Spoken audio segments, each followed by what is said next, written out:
This is what's new in Reaper 7.48, which includes low-pass filter fades for items and a ton of new automation actions. Fades. Support low-pass fades. Display low-pass fade as a double line in arrange view. So, fades that can filter. I think this is a great feature and a great idea. I actually put in a feature request for this back in 2018. I don't know if this is the reason they added it, but it was an idea I had and I thought it was great at the time.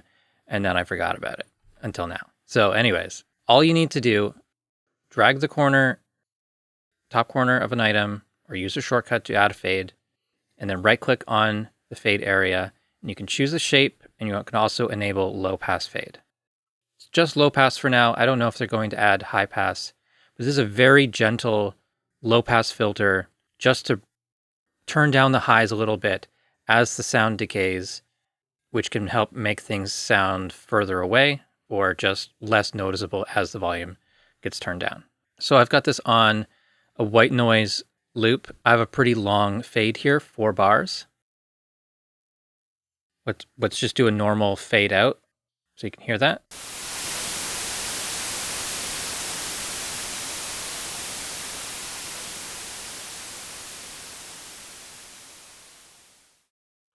Notice you can hear that top end all the way through that fade out. Now we're going to enable low pass fade.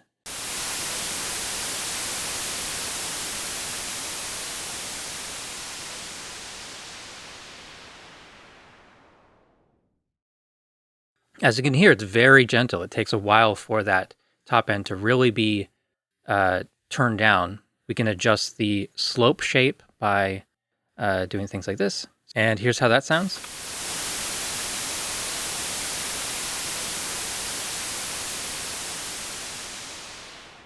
And let's do the inverse of that. So a really quick start.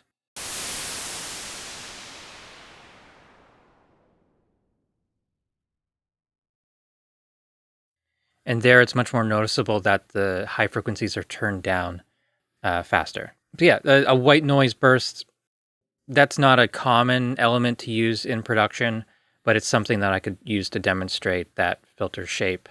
As you can tell, it's very gentle. And I tried to recreate it using REAQ and automation. So we're back to the linear, and we'll play it one more time.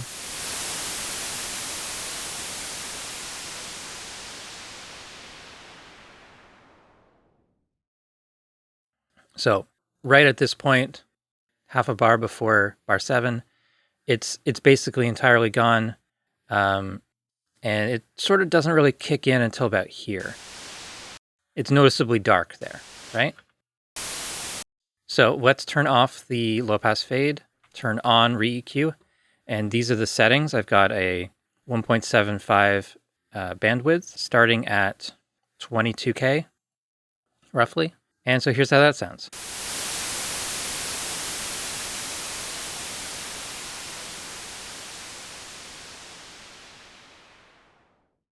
I also have a logarithmic scale automated frequencies turned off. It was a little too extreme.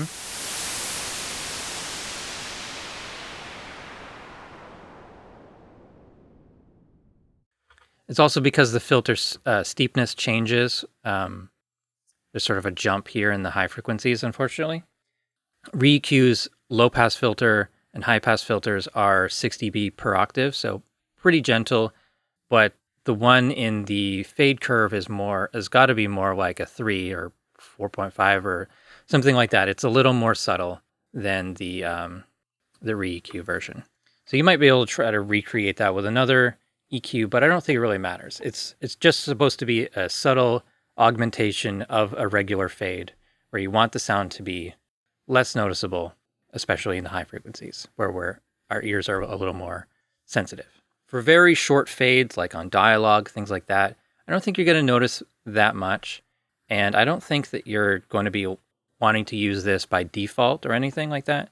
But I think there's certain situations where there's too much high frequency that you want to not draw attention to as something fades out. It's a very helpful thing without having to resort to adding a plugin and then automating it. I mentioned item fade defaults. and we cannot change set this as our default fade type, which is fine, I think. I don't think that by default low pass filtering every fade is necessary. And I also want to mention that this green line here is not something that is yet themable. It's not in the theme tweaker that I saw. These filtered fades are on any item. They're also available in the render window and in the batch converter, but I will show you those in a few minutes. Big clock. Add wildcards for selected media item, name, notes, position, length. Blank if no item selected or multiple selected items. So I've got a couple items here in the project. I'm going to go to the View menu and go to Big Clock Plus, and we can have this docked. We can float it if you want. But this new feature of displaying the item name if it's selected, as well as the position or any or some of the other parameters that are available, I think is pretty helpful as sort of just a bigger display of that, right? So in the project, the item name is quite small. It can be hard to read at a distance. And so we can use the Big Clock Plus just as sort of like a magnifying glass for that. And the same with the tooltips. So when you're adjusting things like the length, looking at those tiny numbers there gets pretty hard. So using the Big Clock Plus, double click to edit this. I'm using the wildcard for selected item. And on the next line, I'm using wildcard for selected item position. We can go to wildcards. We can go to media items.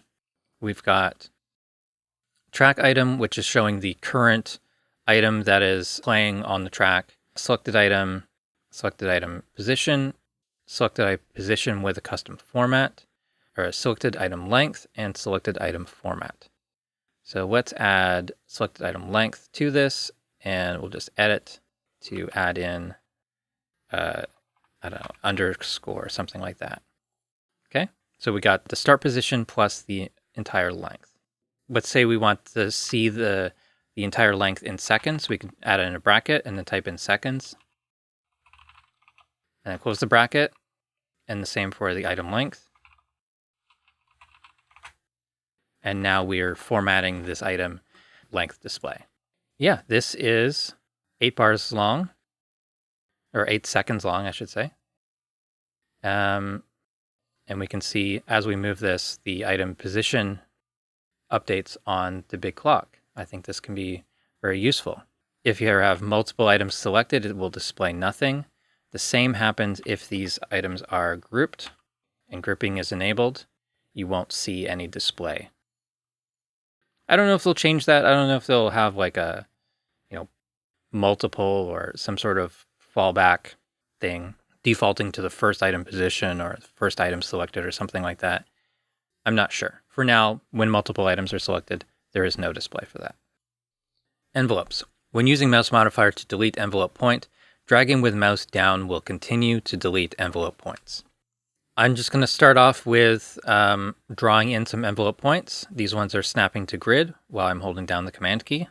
And then I'm going to hold down the Alt key, and I'm going to click on one, and then continue dragging, keep continuing to hold to erase those. I'll draw some points in without snapping to grid by holding the Control key, and doing the same here. I'm holding Alt, and I'm just dragging over the envelope points to delete them. I mean, this is all we ever wanted for that. Just in case your mouse modifier is not the same, I'll show you what I have mine set to. Envelope point. Option left drag is delete envelope point. Envelope lane, I've got freehand draw envelope for command and control freehand draw envelope ignoring snap. These are not the defaults. The default is basically flipping that. Batch converter, support applying fades outside of trimmed content. Support low pass fades. So we're going to go to the file menu, batch file item converter. Let's take these hi-hat samples, drop them in. We will go to the post-process button, and in here, turn on trimming, start and end silence. We'll enable fade in, fade out. And if we're trimming, we can have the option of fade inside the trimmed content or fade outside the trimmed content. So how I understand this is Inside is it will find where to trim the item to. It will apply that trim and then it will do the fade. Otherwise, it will have a fade on the entire file, then trim.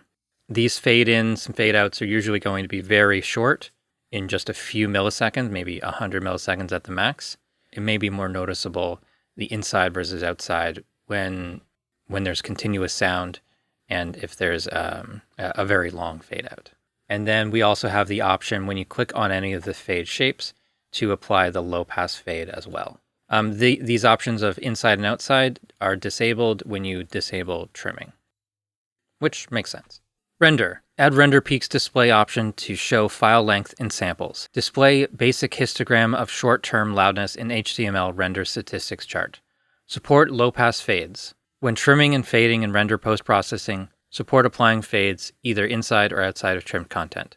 Support saving render presets with empty output directory.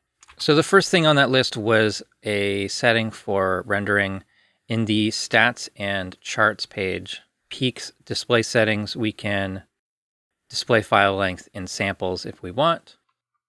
Maybe very helpful for, quality assurance, making sure that what went in is what came out, that sort of thing. There have been situations where a file is one sample shorter or longer, depending on post-processing, things like that. So that can be helpful. I will enable that. There's some new options. Post-processing, this is exactly the same as in the batch converter that I just showed you. You can trim, start and end. You can apply fade in, and this can be inside or outside of the trimmed area. And the fade can be a low-pass fade. So I'm just going to render this. All right, and we'll just open the stats in the web browser. And in this window, we have a display of the waveform as well as the loudness graph over time. The short-term loudness is the orange line here. The blue line is momentary. Displaying the length of samples is here in the render window. You can see the total amount of samples. If you hover over it, it's going to show loudness stats, but yeah, it seems right to me. Item groups. Add setting and action to display item group colors, names in a range view instead of media item colors and names. So you're probably thinking, I didn't even know that item groups could have colors and names. And yeah, same with me. So this is cool. I'm just going to put these items in a group. Then we'll come up to the item menu, go to group submenu. Then we have options for set group name. Let's call this extra kicks. And that automatically apply to color. We can go to the item menu again, go to group, and then we can set the group color. Do this pink color. Yeah. And then under the item menu, group submenu, display group names or colors in a range view. And so that is a toggle for showing the original name and color for the item versus, that's not something you can undo, versus displaying the group color and the group name in there. Now, if we go over to the project media effects bay, go to item groups. So in here, we've got this list of the item groups, and we can name them here, rename group, and set group color or set to random color. So let's find this group of guitars and randomize that color. I don't know where they are. Oh, there it is. So these ones here. Rename group, guitars. So related to this, there are new actions. If we go to group, it will have the prefix of options, display. We have one for enable. It is already enabled. One for disable.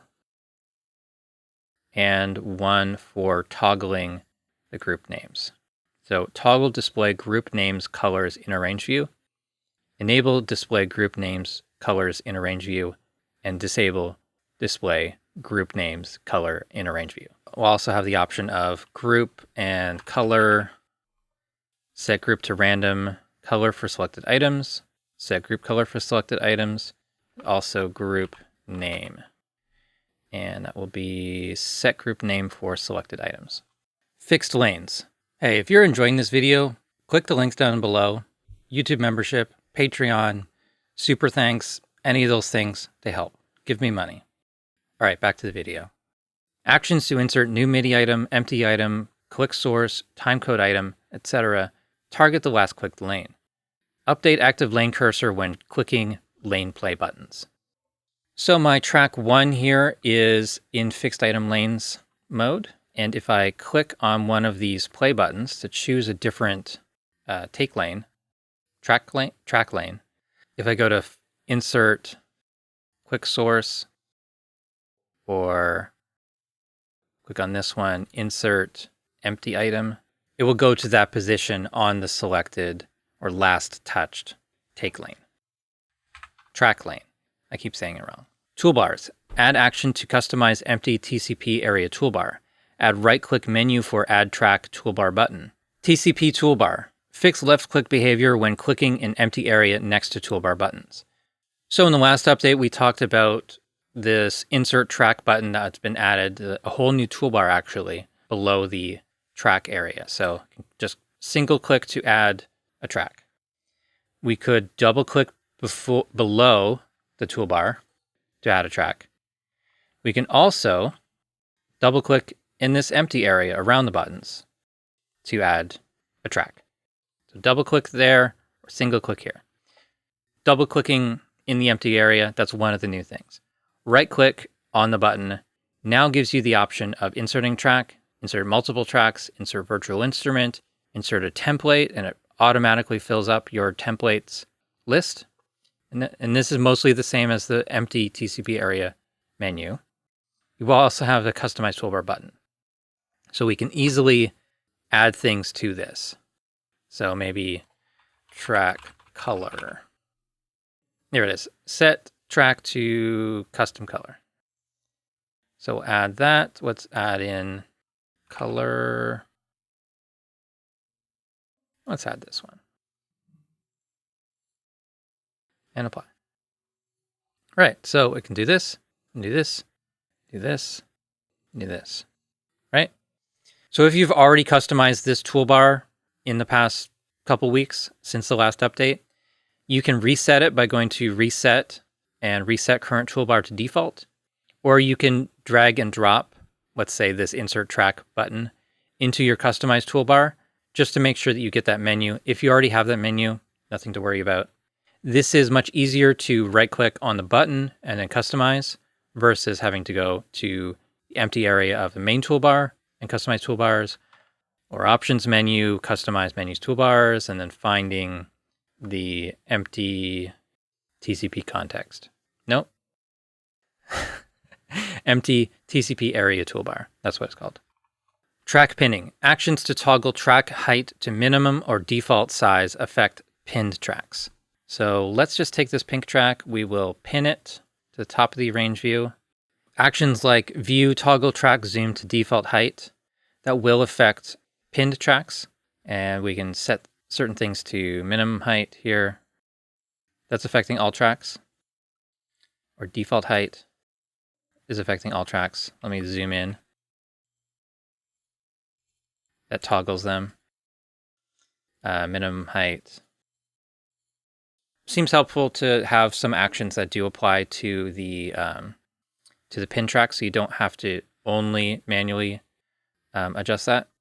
One other small thing here with pin tracks is if you go to any of the pin tracks, go to visual spacer, this menu is disabled. You can't have a track spacer within the pinned track area. Screensets. Include master TCP in track view screensets. Include TCP pinning state in track view screensets. Include visual spacer in track view screensets. Let's add a visual spacer before and after tracks.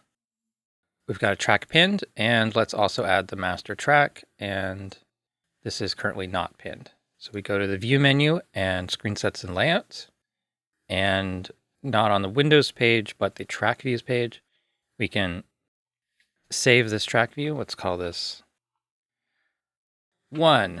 I don't know. Call that 1. Track views save visibility.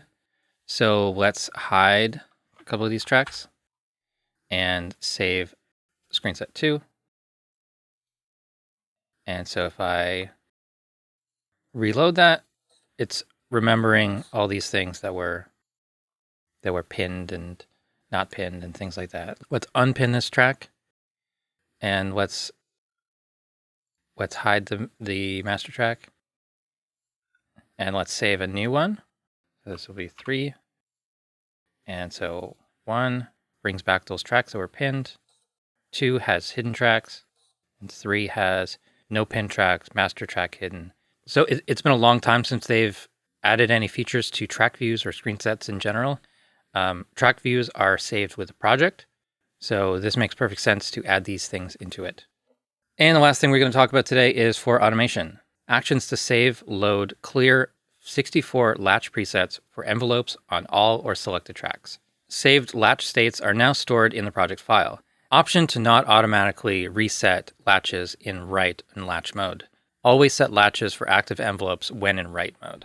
These things are a little more advanced if you're not familiar with latch mode, latch preview, things like that. I'm going to turn off global override, and I'm going to set this track to latch. Let's go into preferences and go to the automation page. I do have this automatically add envelopes when tweaking parameters in automation write modes. I have that enabled. We have option to do not automatically reset latches when in latch write mode. This is new, I believe. So if enabled, latches will not automatically reset when in. So we enable this option, do not automatically reset latches. Go from write mode, touching those parameters, going to latch mode. They are still latched. And yeah, even though I'm in latch mode, if I play, it is moving that automation parameter. This is basically actively writing. If there was something on the track already and I press play, it's going to overwrite that. So that's what that new function does. Do not automatically reset latches when in latch and write modes. So when you're in write mode, all latched parameters, the ones that are red, are actively writing. It doesn't wait for you to touch one of them. We do have the option, this is an old option, to switch to read mode after doing a write pass here. But we can also change that. This is not new. It's just relevant information if you haven't used write mode. So if we automatically switch to latch mode, which I think this is where this new feature comes in. So if we are in write mode, let's adjust this parameter here. So it's actively writing. And let's do the pan as well. There's real-time writing. And if I stop, it switches to latch mode. The parameters are unlatched. Okay. So one more time with this do not automatically reset enabled. So we're going back to write mode. I will make a change. And write mode and latch mode are very similar in that they will make this flat line change when you stop touching something. If I press play again or stop, you can see that these are still actively writing. The parameter is at +8, even though the automation point here is at -12. If I press play, it's going to start writing at the position from here. These parameter values where I last stopped in write mode return to the start. I mean, it's just something to be aware of. These are just personal preferences of how you like to write automation.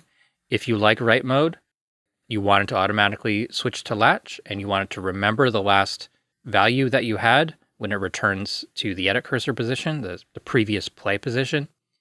This is important. For me, I'm going to turn that off, and I'm going to set this back to switch to read. Personally, that's how I work with that stuff. let's add in a plugin. We'll switch to, yeah, we could do latch mode. Let's set the input level. I just moved the track up to the top so you can see this better. So we got input and output controls. I'm in latch mode, so it's putting in this flat line automation across the rest of the track.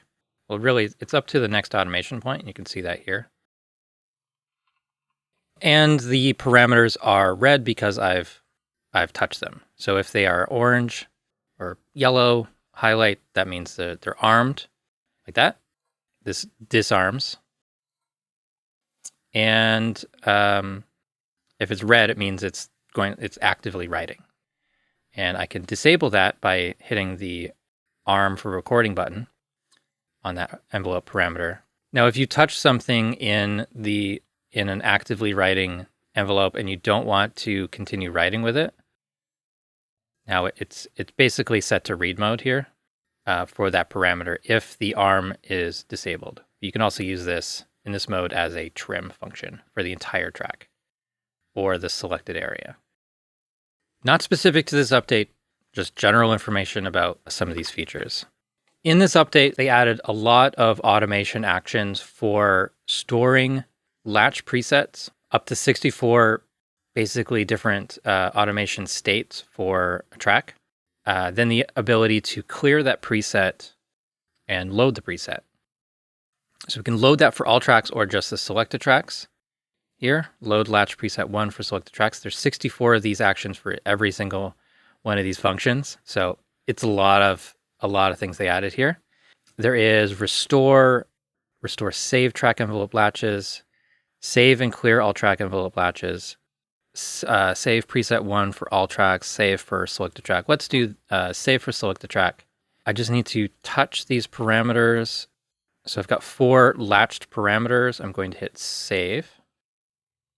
And now I can go to this other part of the project. Now these latches did reset. So I will do this here. I'll just do all 4 of these parameters. We'll save latch preset 2, load latch preset 1 for selected tracks. And so that's going to automatically transition to that point from the last edit point. Or if we go back to load latch preset 2, that's going to be a flat line. Yeah, so wherever the edit cursor is, we can transition to that point. Load 1, right? If we go here, load 1, that's going to flatten out that line. And we can also clear a preset, basically free up that slot. But there's 64 slots. To use this effectively, you're probably going to have to make your own toolbar or set up a Stream Deck or a whole lot of keyboard shortcuts. If this is a feature you've wanted, you're going to have to work a little bit to make that as efficient as possible in terms of utilizing this stuff, because there's a lot of actions here. You're probably not going to be using 64 different slots, but this is just like future-proof. It may be a situation where you want to use different groups of like 10 for different types of tracks. And you sort of segment things that way. 1 through 10 might be your ambience tracks. 11 through 20 might be dialogue presets. So these are storing parameter value at the current edit cursor position, whether it's for volume, sends, panning, plugin automation. All that stuff gets saved to a slot, which can then be recalled at a later date in a different position in your timeline to recreate that automation move. All right, so if I have automation do not reset enabled and I move my edit cursor, yeah, I'm in latch mode and they are not moving when I change positions. Does that affect latch preview mode? No, and that's good. Do I need to record that again? Hopefully not. All right, so that's it for this one. Thank you so much for watching. Hope you've enjoyed this one. At first glance, this seemed like a pretty small update, but there's a lot of new things that touch across pretty much every aspect, except for MIDI, in this update. Tons of stuff that I think people will be using every day, and it's all good stuff. Let me know what your favorite feature is in the comments. I'm torn between the automation features that I just tried out for the first time today and the item fades, the low pass filter fades, which I had requested so many years ago. They're equal for me. I think they're both really cool. Yeah, so let me know in the comments what your favorite is. If you missed any of the previous update videos, there will be a link to a playlist down below. You can support this channel with YouTube memberships or by signing up for my Patreon. I also do private lessons if you're interested. Thank you so much for watching. Please subscribe to the channel if you haven't already. Follow me on Facebook and Blue Sky. Support the Reaper blog on Patreon and visit reaper.blog for more tutorials.